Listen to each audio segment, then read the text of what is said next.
तर सगळ्यात पहिला नियम आहे, जो ड्रॉ आहे, लकी ड्रॉ आहे, हा दर महिन्याच्या 24 तारखेला असणार आहे.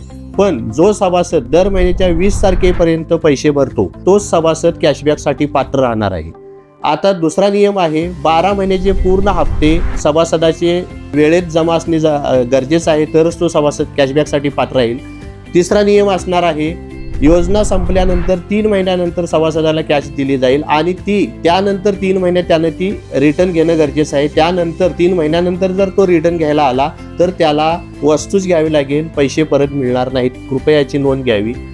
चौथा सगळ्यात महत्त्वाचा नियम आहे, प्रत्येक कॅशबॅक धारकास, जो कॅशबॅक घेणार आहे, त्याला कमीत कमी 5% रकमेची खरेदी करावी लागेल. फॉर एक्झाम्पल, त्याचे 7,200 जमा होतात, 7,200चे 5% साधारण 360 रुपये होतात. तर 360 रुपयाची खरेदी त्याला करणं कंपल्सरी आहे.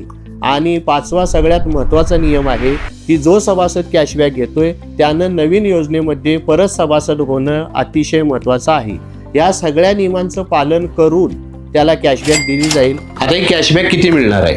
जर ज्या सभासदानं एक कुपन घेतलेलं आहे त्याला 5,000 रुपये कॅशबॅक मिळेल नियमानुसार. ज्या सभासदानं मंथली 2 कुपन घेतलेले आहेत त्याला 14,400 कॅशबॅक मिळेल नियमानुसार. ज्या सभासदानं 10 कुपन घेतलेले आहेत मंथली, तर त्याचे 72,000 रुपये जमा होतात, तर त्याला 5,000 रुपये एक्स्ट्रा, म्हणजेच टोटल